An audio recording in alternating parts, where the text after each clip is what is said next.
Mister Facey ने property cell करने से रिफ्यूज कर दिया, जिसके कारण मिस्टर हार्वी ने उन्हें सू किया by claiming that the contract existed between them and stating that the telegram was an offer and that he has accepted it.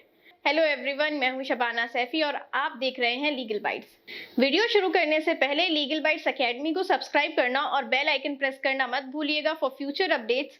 साथ ही इन सभी केसेस से रिलेटेड स्टडी मटेरियल के लिए हमारी ऑफिशियल वेबसाइट legalbytes.in को विजिट कीजिए। Harvey versus facie से हम क्लियरली समझेंगे the distinction between an invitation to offer and offer which is dealt under section 2A 2B of Indian Contract Act। इस case में एपेलेंट मिस्टर हार्वे एक partnership company चलाते थे Jamaica में and he wanted to purchase a property owned by mister Facey, जो उस वक्त same property के लिए नेगोशिएट कर रहे थे with the mayor and council of the kingdom of Kingston city के साथ। अक्टूबर 6, 1893 को एपेलेंट ने एक टेलीग्राम किया मिस्टर फेसी को regarding the purchase of the property, जो उस वक्त ट्रेन में ट्रैवल कर रहे थे क्योंकि एपेलेंट नहीं चाहता था कि प्रॉपर्टी उनके अलावा कोई और परचेज करे। The telegram said, will you sell us Bumper Hall Pen, telegraph lowest price. इस टेलीग्राम के जवाब देते हुए मिस्टर फेसी ने रिप्लाई किया, lowest price for Bumper Hall Pen is 900 pounds. Furthermore, Mr. Harvey replied, we agreed to buy bumper hall pen for the sum of 900 pound asked by you. Please send us your title deed in order that we may get early possession.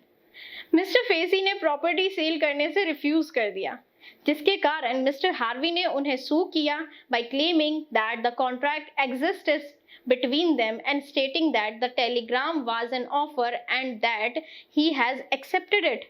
Harvey की petition को first trial में dismiss कर दिया गया, जिसके पीछे reasoning देते हुए कोर्ट ने कहा कि the agreement as alleged by the appellant did not denote a concluded contract.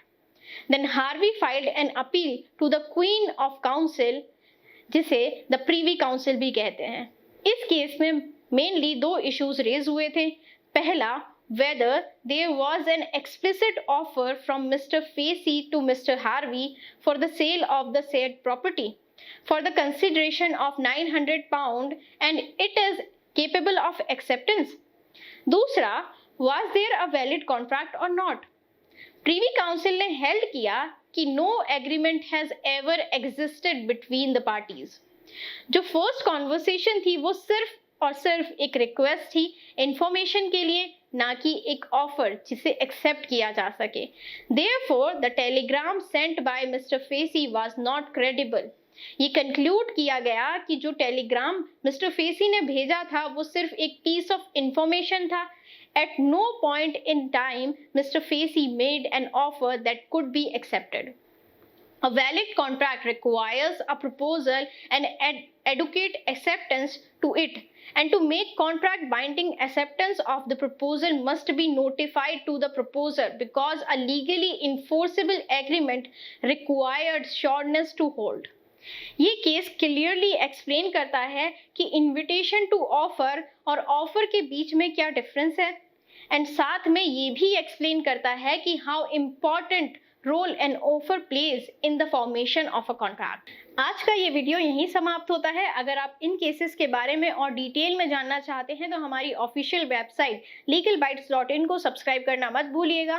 Website पर आपको सभी इंपॉर्टेंट सब्जेक्ट के वेल स्ट्रक्चर्ड नोट्स और केसेस मिलते हैं।